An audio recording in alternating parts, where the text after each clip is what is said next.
It's now time to take a look at news stories making headlines around the globe. Warring factions in Rivers State have signed a peace agreement at the presidential villa. An 8-point communique which includes Governor Sim Fubara reconciling with defecting lawmakers was reached at the end of a marathon meeting with the president. The truce was initiated by President Bola Tinubu between the governor and his predecessor, as well as the Minister of the Capital Territory, Nyesom Wike. In a released communique after the closed-door meeting, key directives were issued to resolve the political impasse in the state. These directives include the immediate withdrawal of court cases by Governor Fubara, dropping of impeachment proceedings against the governor, recognition of the House of Assembly leadership and reinstatement of benefits, autonomy for legislative activities, and the representation of the 2024 state budget. Additionally, the communique states that names of resigned commissioners will be resubmitted for approval, and there is a clear rejection of a caretaker committee for local government. Right. Rufai, I'd asked at some point, when will this crisis come to an end in Rivers State? And people were not able to put a time to it. It looks like the president has come in and there's now a ceasefire, or perhaps a total, shaking of hands and peace, promoting peace in Rivers State. Your take on this 8-point communique that's come out from that meeting? So, I'll tell a story. Prior to the start of the Second World War, a certain Adolf Hitler was raging everywhere. He wanted to take up a little portion of a place called Sudetenland. And the British Prime Minister then, and some other European leaders, thought they got a deal with Adolf Hitler when they say, Adolf Hitler, is it only Sudetenland you want? He said, yes. He said, okay, go ahead and take it. And the likes of the Chamberlains of this world thought they got a deal with Adolf Hitler. But once Adolf Hitler tasted that victory for taking Sudetenland, he wanted to take the whole of Europe. It took the might of the Allied forces and the likes of Churchill saying, we're going to fight him on the beaches, we're going to fight him everywhere in Normandy. We will never surrender. We will never, ever surrender. To finally fight Adolf Hitler and defeat him when the war ended in 1945. And Churchill famously said something. He said, an appeaser is someone that gives the crocodile meat, hoping the crocodile will eat him last. What Governor Fubara has just done is appeasement. And Wike has gained from this ceasefire. And Wike is going to go at him and hurt him bad when it's the time. He's lost the plot. The president coming in, this is the second time the president is going to come into this matter. And check through the 8-point agreements. A lot of constitutional violations. I'm sorry, with due respect, the president should not be in the vanguard of violating our constitution.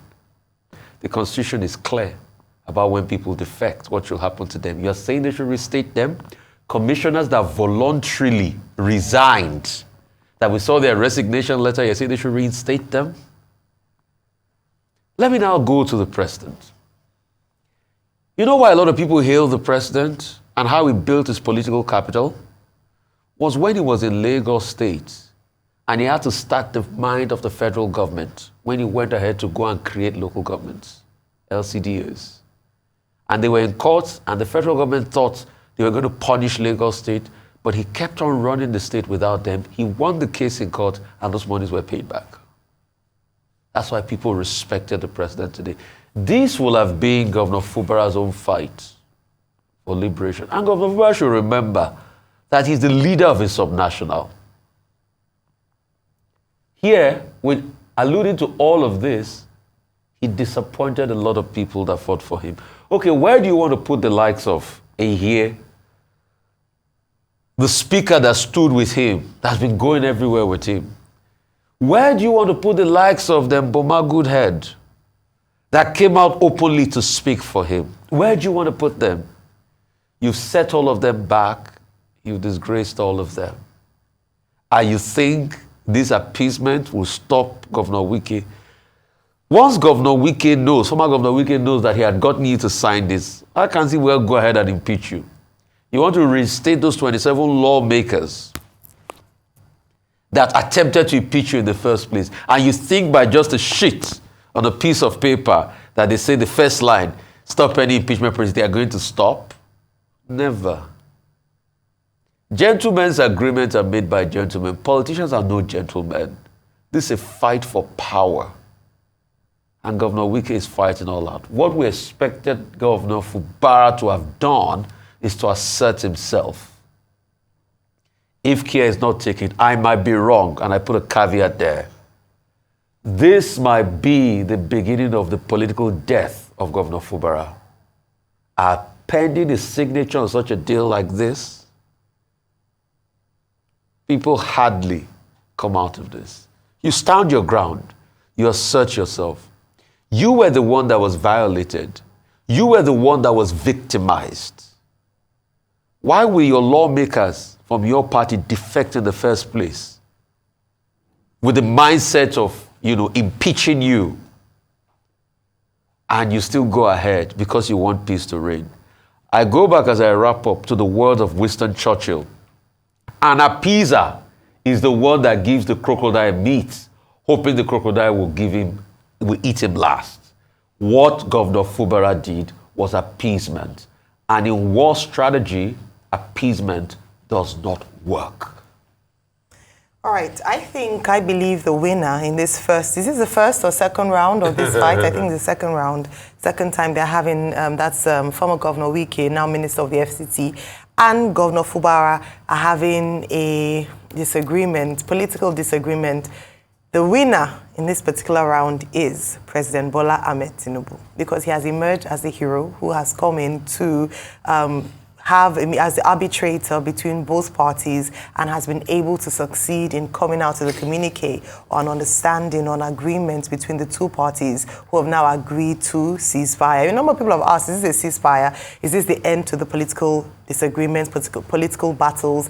Is it silence from both parties from here on? Are we going to still have band members sending subliminal messages to the other parties? Are we going to have the running out of town of any individual, or is this now we're shaking hands, this is peace? There's so many things to consider following this meeting that took place in Abuja yesterday at the presidential villa and had in attendance personalities like former governor of Rivers State himself, Peter Odili, had in attendance the Chief of Staff to the President, Honorable Bajabi Amila, had in attendance the National Security Advisor, Nasir El-Rufai, and the President himself, the Vice President, Kashim Shettima, and of course the two parties, former Governor Nyesom Wike and Governor Fubara. And at the end of it all, a number of people have seen the communique that was signed by the parties present, at least some of the parties present, just affirming that they agreed with the 8 directives. There are a lot of things wrong with that. The first question, I have a lot of questions actually this morning. So the first question I want to ask is Nigeria practicing it, is it a true federalism? Because if we're going to keep running to the center to interfere with subnational issues, they were not ready for that. Perhaps we should reevaluate. We talked about whether or not democracy is for Nigeria. Now, whether federalism is what we're truly practicing. With the way that we have pushed away almost to irrelevance the local government, and now it almost seems as if the state government wants to also be pushed to irrelevance, so that the only time things can make sense or we can resolve issues is when we go to the center, to the president, to come in and wade in, irrespective of the party you belong to, by the way. Because I'm also quite wondering where the PDP come in this matter. Because the best of my knowledge, both parties, Governor Fubara and FCT Minister, are members of the PDP, at least card-carrying members from what we know. We haven't seen or heard of any defection from either party. So they belong to the PDP, but they've gone, obviously you can say that the president is the president to all, and so he has a right. I mean, you can argue that, but there's something not quite, that's quite interesting to see members of the PDP going to the center and APC government to resolve issues amongst them. It's almost ludicrous. Then beyond that, they also have, you also have seen that there's some things like you mentioned, Rufai, that ought to have been sorted out in the courts. that were taken to the presidency to sort out. What are we doing? What precedent are we setting in this nation or in the system, in the way that we govern? This should raise eyebrows, and I'm glad that some lawyers have come up to speak against this way of resolving matters. This is not a matter between your party members that is just limited to your party. This is of national interest and has constitutional implications. It cannot just be settled over a table. I want them to answer questions that the Rivers people have been asking. Who bombed the State House of Assembly? Why was it demolished following the bombing? If the governor says, oh, because of this and that, why did the 4-member House of Assembly members sit in the government complex and pass the appropriation bill under 24 hours? Why did the other members, 27 members, sit elsewhere and also pass bills? What happens to those bills? Who has the right mace? Is it the mace that was used with the 4 members or the mace in the 27? If the right mace wasn't used in either one of them, who duplicated the mace to sit? These are questions we should ask. This is not just 2 parties or 2 friends fighting. No, this has national implications. This sets precedents for the way that we want to go as a nation, especially in our politics and in our government, in our governance. If we don't sort these issues out, we asked the question again and again to our guests when they came, how do we prevent this lawlessness of when a political godfather is at war with his political godson, the entire state is in disarray, and then anything goes, including bills being passed? Look at that. We will reinstate, we will represent the bill again before the House. So many questions. So it puts to nothing the conversation between legal minds as to how constitutionally correct it is for the 27 members who defected to actually vacate their seats. It means that at the end of the day, just go to the center when everything goes awry, whatever is agreed there, then we come back and we make peace with it. Anyways, congratulations again to President Bola Ahmed Tinubu. He has consolidated his power, a political power, not just in Ondo State where he also waded in, but now in River State, and I believe the next stop, sir, where they're calling you is Kano State. Maybe we need to go in there since this is where politicians have decided to sort out their issues. But I believe that rather than coming to a standstill or a ceasefire, there are more questions that ought to be asked, and the good people of River State, who are the key stakeholders in this matter, ought not to keep quiet about these things. We move on to our next story. President Bola Ahmed Tinubu has reaffirmed his commitment to media freedom and respect for diverse opinions during a meeting with the Newspaper Proprietors Association of Nigeria, NPAN. Tinubu is considering the association's request to review policies affecting the paper industry, acknowledging concerns about newsprint regulations. State House correspondent Adesua Omoran reports. First in the media. Members of the Newspaper Proprietors Association of Nigeria collectively meeting with President Bola Tinubu for the first time since his inauguration at the banquet of the presidential villa, Abuja. President of the association, Kabiru Yusuf, congratulates the president on his election victory. He raises concerns about the newspaper industry, stressing its role in democracy and as a source of reliable information. We know you face the titanic challenge of reviving the Nigerian economy. But please consider some suggestions that relate to our own industry, but we also think will have multiplier effects.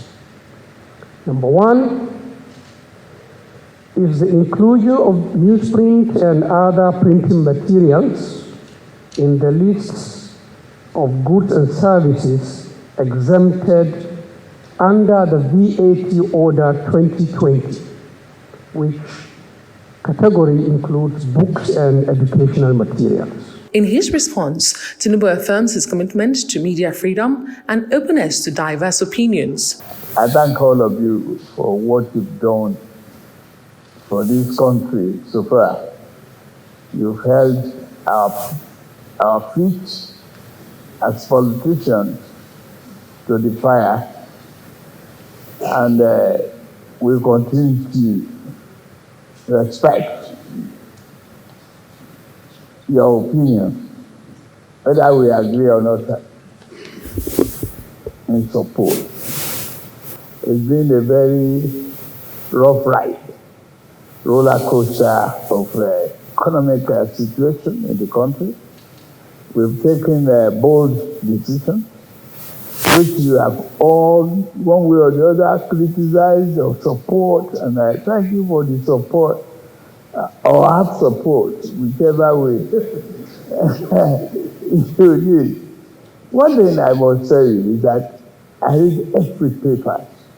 I'm grateful to many of you. Without you, I would not be standing here as president.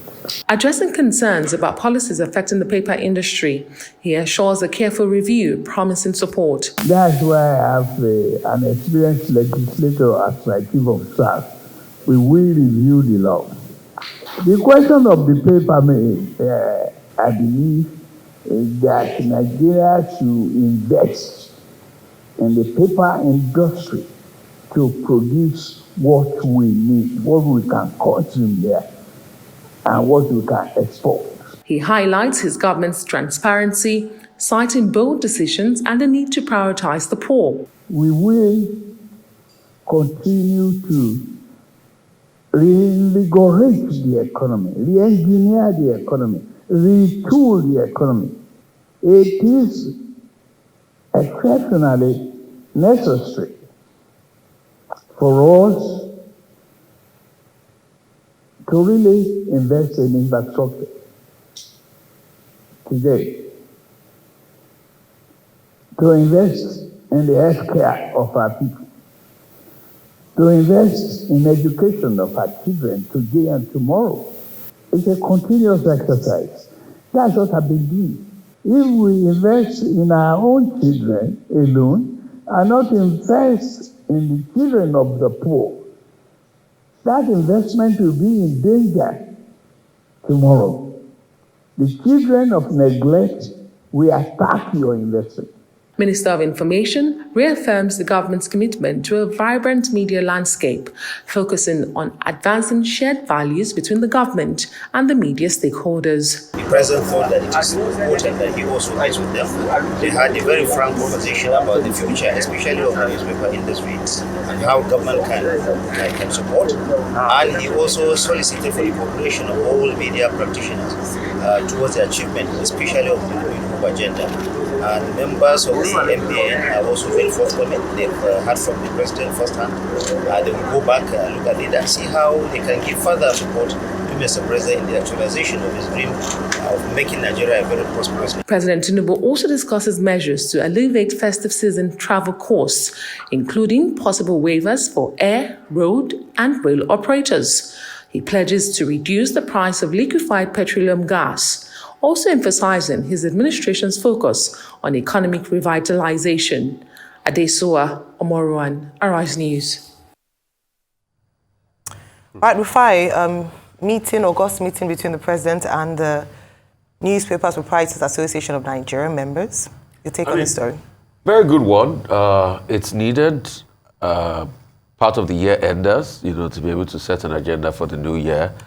I understand the concerns of the newspaper proprietors. Newsprint has always been a big problem because of the increasing, price vis-a-vis the forex situation. Prior to this time, we used to have the Wokme newsprint, but it's really eluded us because local production of newsprint has always been a problem. It's not like in some climes where there are specific media houses that buy up large farms where they plant trees just to be able to produce newsprint. So that's a big challenge, and the president said he was going to look into it.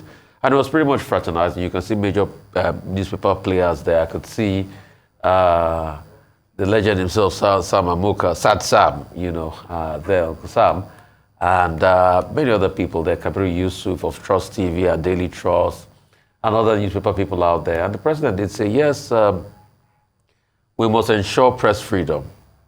And he should ensure it, because we all know largely how attempts have been made in the past to stifle dissenting voices. What makes a democracy robust is the accommodation of dissenting voices. We will not all speak in one tune. We will not all agree on many things. But can you respect my point of view and understand that this is for the furtherance of the betterment of our country And the president should know better because he too is a media proprietor by extension. All right? So he too is part of even this association one way or the other by extension of his media interest here and there. And apart from that, he's also someone that has invested largely in many media outfits. So he should know better. There must not be any, you can see President Dukamba went there with the president. There must not be any way possible or any means possible by, elements of states to be able to gag the press. And also, must be able to respect this Freedom of Information Act. Because I know in this country, when you make requests based on that, it's always difficult before they can come back to you on that. So, apart from that, yes, there's a lot of fraternizing, like Dr. Abati would say. Dr. Abati, get well soon, a lot of jollophing, pepper souping. But it's good. But it does not stop the fact that where the president is wrong, we still hold his feet to fire, just like we did this morning. And you cannot, as a president, say, okay, you're settling every matter in the state, and when there are court issues, you cannot, as a president, say, recognize people that defected without having a reason for defecting. That's against us, the laws of the land. And you, as the president, you swore to defend the Constitution.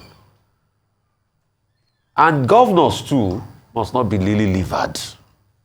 They must be able to stand in affirmation and assert themselves as subnationals. Because we all praise President Tinubu today for his stellar role, how he withstood Olusegun Obasanjo when he was president. And it has to be stated. So it's our role here to hold the feet to the fire. I think Dele Giwa was famously quoted to have said, it is the government's responsibility to hide the truth from the people. It is us, the media's responsibility, to find it and reveal it to the people. And that's our work. So government will continue with their work and their media aids to be able to hide the truth of every matter. It is for us to investigate and dig the truth out and show it without partisanship or bias. Well, just very quickly, like you mentioned, sends out the right signal. It's great to see that the president has met with newspaper proprietors here in Nigeria and beyond that said the right things. Yeah. One of the things he said, and which you talked about, was that he reads most, if not all, of the newspapers, and that he's grateful for the criticisms, not just the praises of the newspapers. And I think that's quite important. And that's why I talked about the fact that it was right signaling and was the right words said, especially at a time when, just before this, the last administration, there were concerns around threat to press freedom. There were concerns around gagging of the press and not allowing the press do its due diligence as a fourth estate of the realm. So it's good to see the president position himself as being a friend of the press, even though he doesn't expect the press to always launder his actions or image because he's president. I think that's quite key. I also think it's important that he addressed some key concerns. Following the media briefing after the meeting, the media editor had talked about the fact that he had highlighted or acknowledged the fact that there's a high cost associated with running a media outfit, especially print media. The cost of printing really high, and the fact that they will look into this. Perhaps the only thing they didn't detail was what they hope to do in the short and the long term to support media organizations, press organizations, to ensure that the cost of production does not eat up the little profit that they make. I also hope that as the government would support in other areas, as you've mentioned, access to information, or even if not from them, at least ensure that they're able to obey and adhere to the law on Freedom of Information Act. So it's really, really important. Again, we will continue to hold government to account. That is the role of the press, and it is important that the government recognizes this critical role in democracy and gives the press, print, online, digital, TV, radio, the platform or the enabling environment to thrive. Only then can we have a strong or boast of a strong democracy in Nigeria. So I think we're really fantastic, and hopefully he will meet with other agencies of media as well beyond the Newspaper Proprietors Association of Nigeria.